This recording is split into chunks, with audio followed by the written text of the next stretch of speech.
Okay, so if you were planning to go to a gallery in Beverly Hills, and the gallery's called I Am Chait, Chait Gallery. I'm Chait. Or I think that's how you pronounce it. Chait, right? Chait. Chait. Okay. Sure. I have no idea what it is you're saying. Okay, it's a big news story. $10,000 they're hoping to get for this thing that they're going to be auctioning off as this Beverly Hills Gallery. What do you think it is? What do I think it is? Yeah. I think it's a bust of Elvis. Nope, it's brown. A pale brown - yellow coloring. It has terrifically detailed texture. And it has an immense length. And it could be up to 33 million years old. These are the things that amazes them about this thing. What do you think this thing is? I don't know. I've been trying to get my head out of the gutter here for No. And it's really blocking, really creating 33 inches? Really? That took you there? Okay. Let's see. Well, it's where my head is most of the time, so I just have to take a little effort to. It's going up for sale alongside 5 smaller ones that were found in Washington State. Statues. And they were the small ones are thought to be made by turtles. Made by turtles. Okay, I give up. It is a 33 million year old poop. It is poop. It is. See, now I thought poop. That's a really big piece of poop. I'm saying. They sadly have a photograph of this in the news story I'm looking at. What I'm most impressed with is they have a buyer. They're hoping for a $10,000 buyer.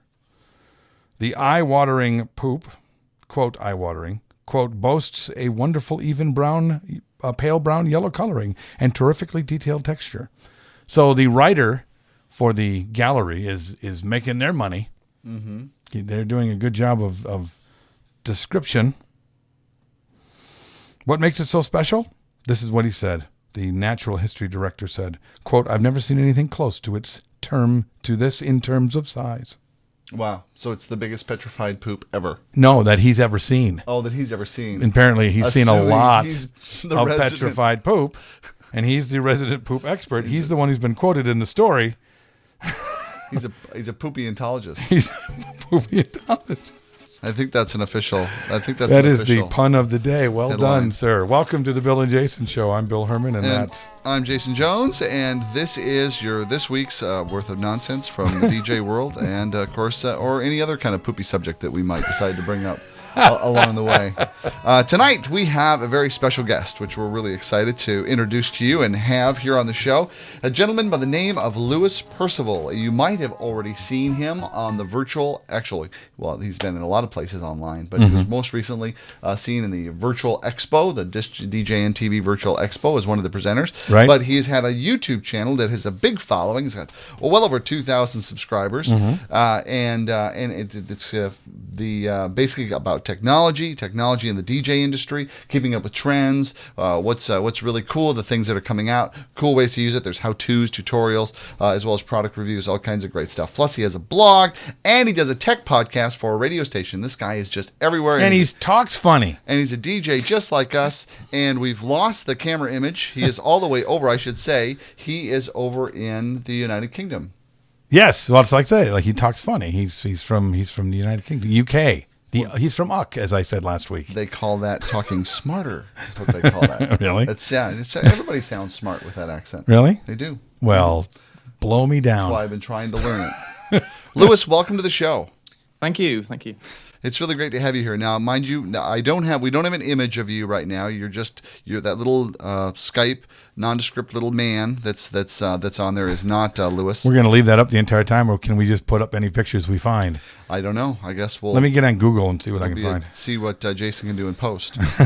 So anyway, but we still have audio, so that works. So it's great to have you on the show and have you here. So how long have you had now? Gosh, 2,000 subscribers on YouTube. You've been doing this your YouTube channel with your videos on technology and DJ tech for a long time.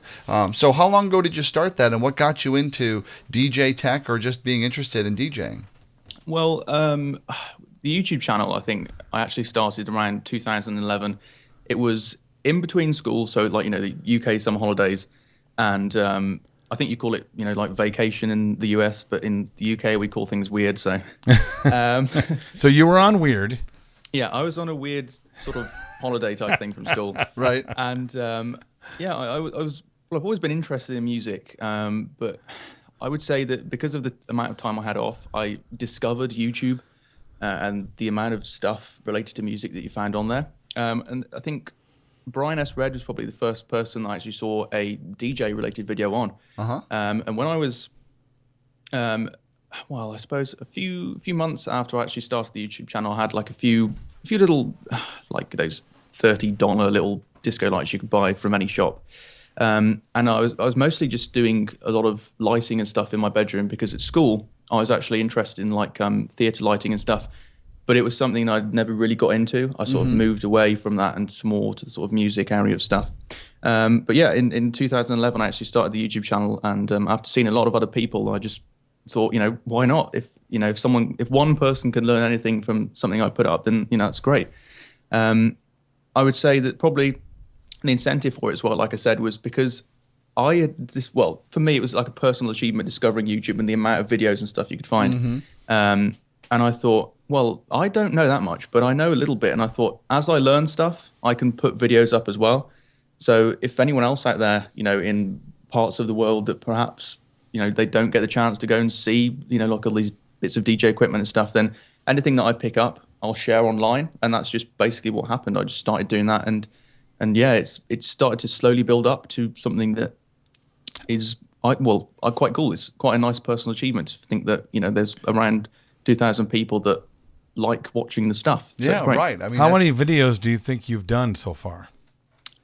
Well, in total, I've probably done around 200. But when I go back and watch the older stuff, I think, oh my God, what was I doing there? So you'll find that I probably started off at like 150 videos, and then if you look now, there's probably about 80 or so, because I just go around taking them off, which is probably really bad. If you keep that, you're not supposed to look back at your videos, Louis. Let me just tell you that right now. Or by next year, they'll all be gone. If we looked at any of our videos, we would have quit last week, for God's sakes. Right. We just took last week's show down. So of those 200 plus videos you've done, what was the most popular one you ever put up? Well, it's really strange. It was a video that I thought not many people would view, because it's something that I thought a lot of people already know how to do. It's the basic thing of how to connect like a mixer up to a like a DJ controller or something and connect all your speakers into it. And I thought everyone knows how to do that, but I want to have a little go at my way. And I think the video was like 25 minutes long or something stupid like that. 25 minutes. But I think it's currently on something like 186 or so thousand views, which is just absolutely immense. It's literally the highest video that I've got. I think that the next competing one to that is around 20,000 views. So it's literally the most popular. Wow, that's awesome. Well, if you think about it, like as a mobile DJ, though, to do anything, to be able to perform anything, you have to have the sound hooked up to the speakers. That is usually the first question anybody ever asked me when I'd call up and say, "My stuff isn't working. Is it plugged in? Right. Do you have the power on?" My wife still asks me that question. So the most popular. So it's like every beginner like stumbles across like, how do I hook this up, and they go to your video for that. Yeah, I find that even now when I think that was put up like a few years ago. Even now when I'm searching for stuff completely unrelated online, like if I'm looking at some sort of American DJ or Behringer mixer or American DJ Light or something, in the background you'll get something like, oh, this is how to use a turntable, and then just below that you'll see this is how to connect a mixer, and I think, oh my God, that's me. I'm just there lurking in the background waiting for more views. So you go back and watch your old videos. Do you go in and read all the comments you get as well?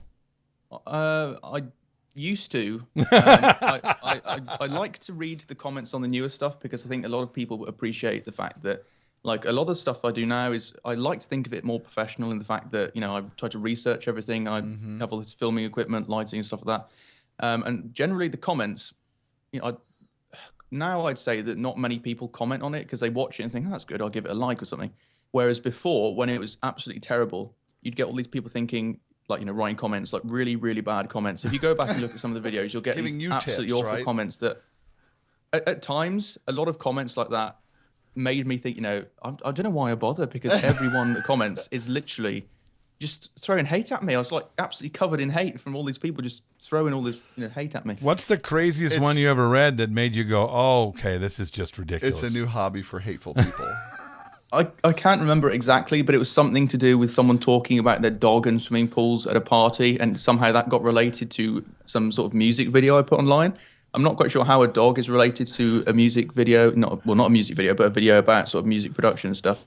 Well, apparently their stream of consciousness, it would be. Everybody sees what we do through their own eyes, and apparently when they watch that video, they saw a dog in a swimming pool, I suppose. Right. That's really funny. So how did you get interested in... Know what's going on. Now, did you get interested in DJing while you were in college, or was that something that developed when you were much younger? DJing, DJ gear, that sort of thing? Yeah, I'd say sort of late, before I left school.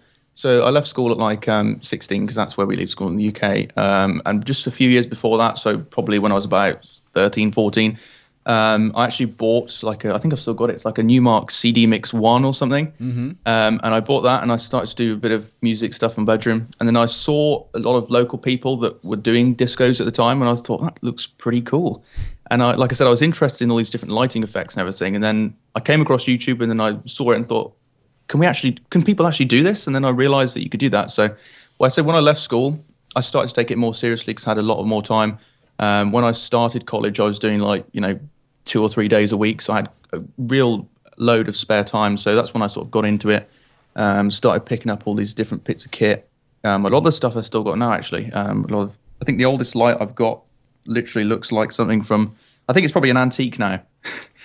That's how old it is. I don't even want to know what it is, because it's going to make me feel really old, I'm sure. Maybe. I think it's unnamed. There's no name on it. It's probably like one of these Chinese imports, something from eBay that are called, instead of the American DJ, it's like the Bacarican Mijay or something. It's a bulb. It's a can, and you have to start a fire in it. Right. And then turn up the kerosene. If you got a modern one, it's got the kerosene on it, kind of thing. Yeah, I have one of those. Shut up.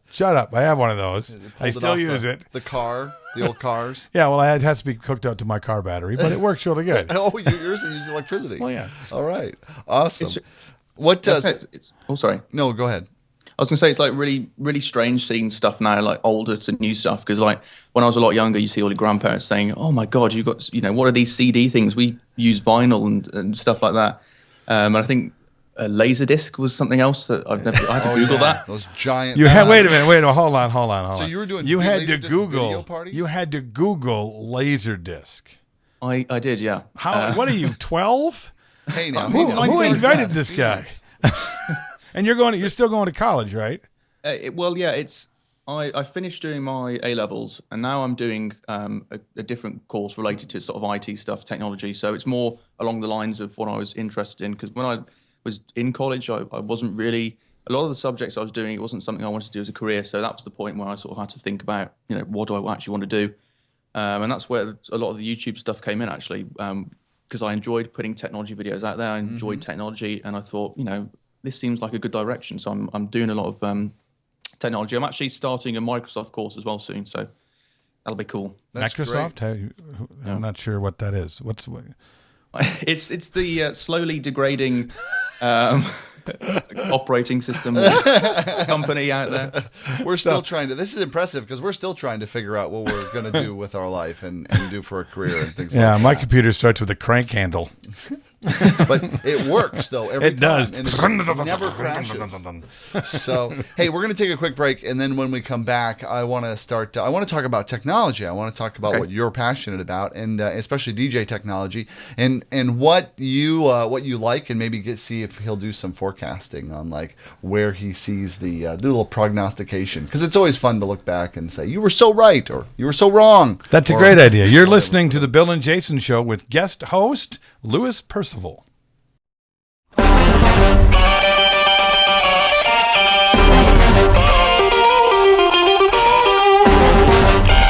We needed to know what fills the dance floor. There was only one thing to do. A music show for mobile DJs.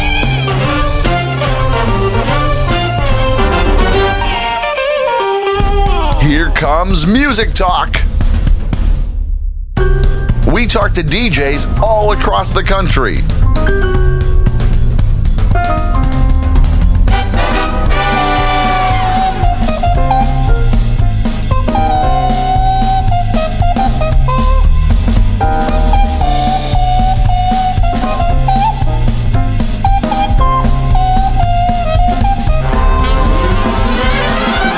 Your host, Jason Jones. How to pack a dance floor. Even the cook will dance. And that one girl. Every Thursday at 9:30 p.m. Mobile Music Thursday with Jason Jones. Subscribe today. This is the Bill and Jason Show, and as you noticed, that the little Skype white man has not changed. No, we've been putting pictures in the entire time. I mean, I have. You haven't been paying attention? The pictures in your mind, maybe.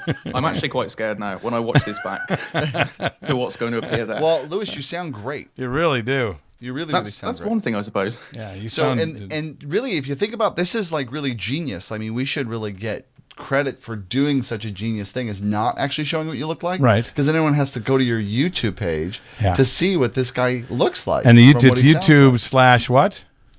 I have no idea. I think it's youtube.com / the LGP DJ. The LPG DJ. LGP DJ. LGP. And LP is Lewis Percival. What's G?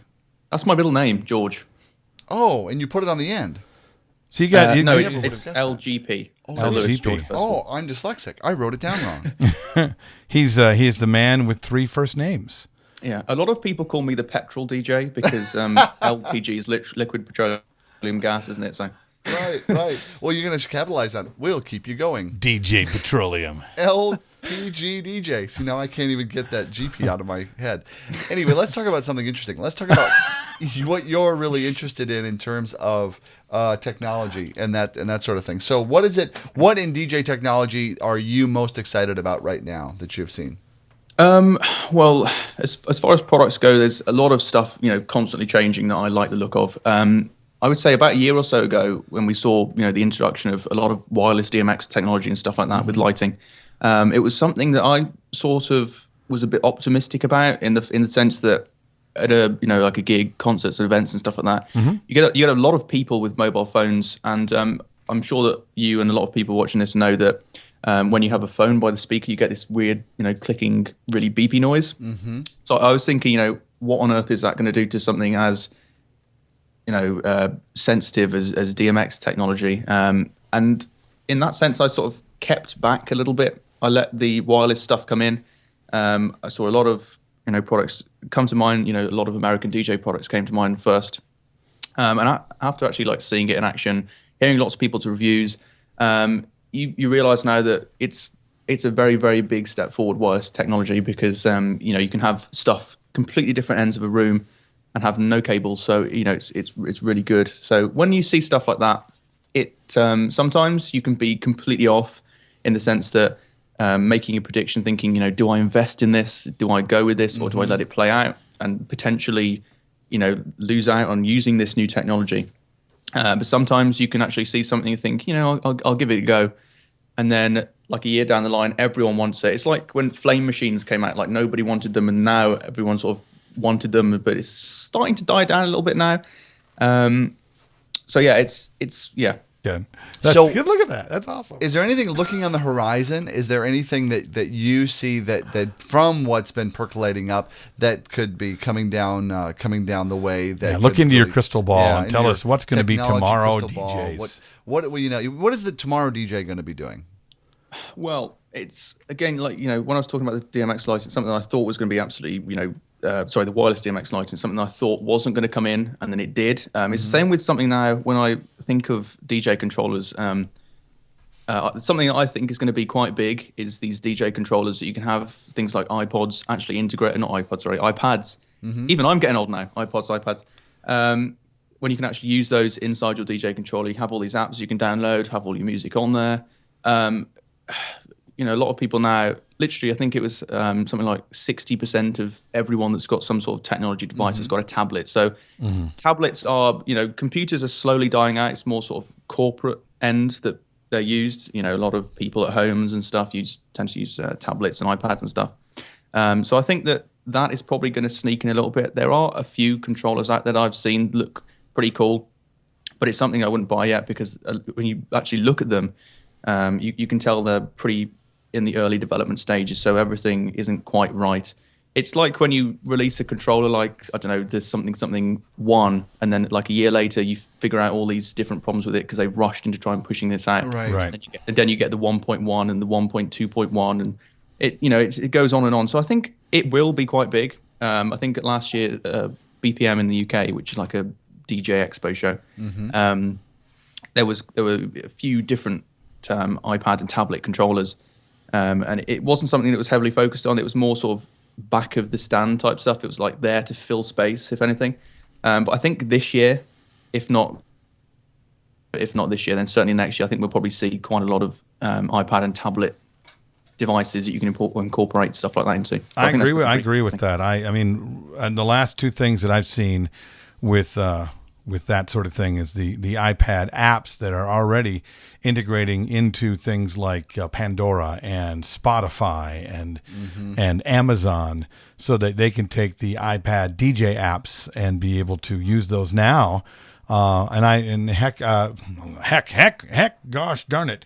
I know that Virtual DJ is already starting to do that as well. So yeah, I agree with you. I think that's going to be a much bigger push than just a few people have been trying it, because the people that I've talked to that have seen it are really excited about it. Well, and it isn't just, and the other thing too is, and this doesn't just affect DJs, it's affecting everybody in terms of music. So nobody wants to negotiate a big music library anymore. Right. It's like you just want to be able to kind of pull up what you want or have it be provided. And even like Virtual DJ, a lot of these different places are making streaming available for you to have a library to stream. So it's like you don't even need to have a device that has a capacity of 1 million gigabytes to be able to handle all the music you have. You can have access to that by streaming into the iPad, and then just have the technology to be able to mix it. You still have to have the skills to be the DJ, even though and the barrier to entry of getting the music isn't the technology is getting easier, and the barrier to entry for the music libraries you need are pretty much, as long as you got $10 a month to spend, you have a bigger library than anything I could have ever collected, and I've been doing this for over 30 years. Exactly. Yeah. Exactly. So all you young people, especially you, Lewis, I think you're ruining this for us. Is what we did. We brought you on the show to let you know that you're a young man ruining it for us old dudes. Well, thank you. Thank you. And that wraps up the podcast isn't he nice of the DJ polite? Caveman. Angry and bitter over the change of technology. Bad. It's kind of, in a sense, like, I see it as the move from like CDs to MP3. Like, when you think about it now, the amount of time that you save by just searching for an MP3 in an MP3 library that you did when you were pulling all these CDs out of cases and trying to find the right one, then you realize you've got the wrong CD in the wrong case, and then you start to panic because time's running out on the next song, stuff like that. It's something that I don't think a lot of people actually noticed it. Like a lot of standard like general users, like the public out there that use iPods and things like that. Right. I don't think they noticed the move from CDs to MP3s. They just realized one day that, I've got all this in a little phone-sized thing in my hand. I don't need this massive case of Walkman. See, and when he was making his analogy, I was thinking he was going to say it's kind of like when they went from records to cassettes to 8-tracks. But no, to 8-tracks. Yeah, no. He's just, once again, he's just making fun of us for being old. Why did we have him on? The thing is with the MP3s is that when I had CDs, Lewis, I could see my whole library. There's something tangible about that stuff. I could see where I had a group of country, and I had a group. When I it's not. I don't think it's even that. It's see my library. I don't even think it's even that. It's that you could hold it in your hand. There's something tangible about holding a record or a cassette or an 8-track or a CD in your hand. You had something. I'm proud of this. I put it on a little shelf. I go and put it somewhere. Whereas I can have way more of a library in a computer and not even consider the pride in the 10,000, 30,000, 50,000 songs as I did have when I had 300, 500 CDs or albums. That cost you $30 a piece to buy. Holy crap, yeah. The album for the 2 cuts you're going to play. Oh, if I even got that. And the one cut that was a hit for a week. Right, talk about barrier to entry. It wasn't what you charged as a DJ back then. It's because you spent every dollar you got on CDs. Once again, our show, DJ Cabman, has not stopped. Bad. I mean, like, don't get me wrong. I still buy CDs. You know, a lot of bands and pop bands and general music and stuff that I enjoy. I still buy the CDs and I still use them for personal use. But like professionally, I've made the move to MP3 because I it just found easier and it saved me time. Of course it is. Mm-hmm. And yeah, it's like, I suppose in a sense it's the same with books. You get like a nice sort of hardback book you read, and then ebooks came along and a lot of people started to do ebooks. But there's something about, for me personally, there's something about reading an actual book and actually turning the last page when you've read it that's quite satisfying. Whereas with an ebook, I just can't not get into them. I just stop reading and think, well, you never know how far you are. You know what I mean? It's just like, oh my God, this is. It's not getting any thinner. Come on, right? Yeah. It's like I haven't got to the halfway point. Yay! Page 100 out of how many? It doesn't say. Right. When will the bind start to crack? Or which side of the book am I going to be holding down? It's like you'll lose all that. That's just going to be like gone, history. Yeah. Well, and speaking to how and with MP3s making it so much easier and the barrier to entry so much different. There's one thing that I found a story about this on called theconsequenceofsound.net, and they're all over YouTube now. But there is happening right now in the Netherlands and Finland and Denmark and Australia. You know how some of the cities have been like putting pianos out, like they put a piano out into the public area. So if you come by, I played one of those in Australia. Yeah, when we were in Australia, we did that, and I've seen them all over the country now, where you can sit down and just play, making it available for people in the public parks and things like that. Well, they're doing this with free outdoor DJ booths in parks. Wow. Once again, your music library is on your phone. Right. Okay, so you have an iPod, or even two iPods, because they've got a place where you can put two iPods down on this thing. And what it does is it picks up the speaker on the back of your iPod. Oh, it's a mic. You don't even. Well, it's kind of in. it's a big booth. It's a white table, and it kind of wraps up over you, and then you lay down the thing, and what it's actually doing is picking up the speaker. Okay, so it's a tiny little microphone. But in front of you now is these things that have been weatherproof, so that you can start, stop, play, flange, mix back and forth. You can scratch right there in a park. Now, this is a big thing that they're starting up right now in the Netherlands, like I said, in Finland and Denmark, and Australia. They thought the iPod was going to ruin the DJ industry. That's going to ruin the DJ the park industry. Because people are going to go and practice. They're going to learn. They'll be like, no problem. I can do my wedding. I've done this at the park. I got this down. They were trying to design towards teenagers. In a lot of cases, teenagers are generally seen as noisy, scary, rude, because that's polluting. What you need, something for teenagers to hang around in the park. Looking at the public space, you will see that they put away.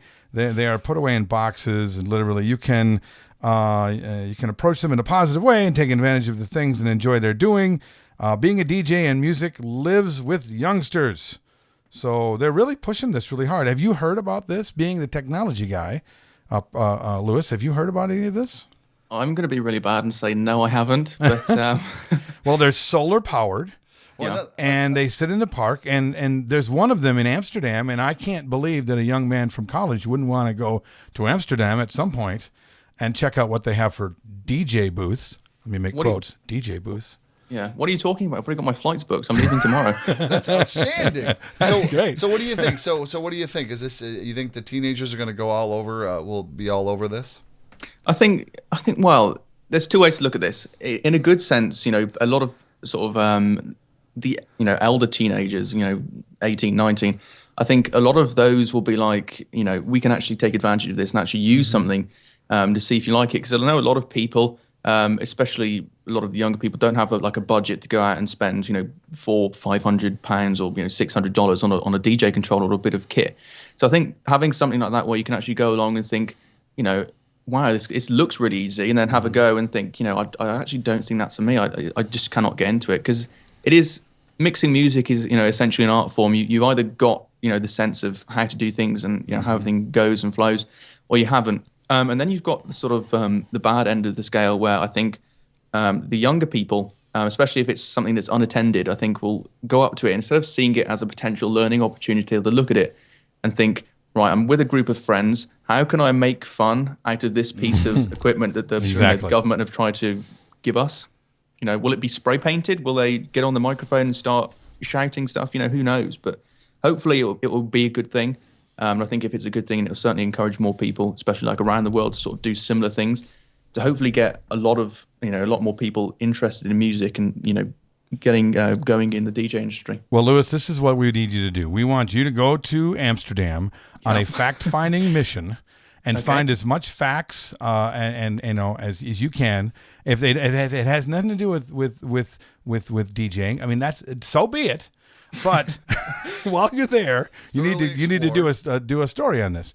And then you also, I think, being that you review electronics and all kinds of technology, you should probably review, I don't know, like a podcast that you've been on and say all these wonderful things about it. So all 2,000 of your friends will come and listen to us too. What do you say, buddy? I'll probably do that. And then when you get back from Amsterdam, just record whatever you can remember.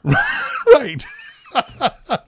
And it'll be great. Well, once again, Lewis, thank you so much for being on our show, man. You're such a good sport, and it's really fun to have you. And we'd like to have you back to talk about like Amsterdam. Technology and Amsterdam, and herbs, what it is, and whatever you're excited about, and botanical that would be really things. Fun to share with the audience. Right? Yeah, it'd be great to come back. It's been really fun, and I've really enjoyed it. So yeah, thanks for having me on. Outstanding. If you've not gone to our Facebook page and liked us, please do that. Follow us on Twitter. Come to BillAndJasonShow.com.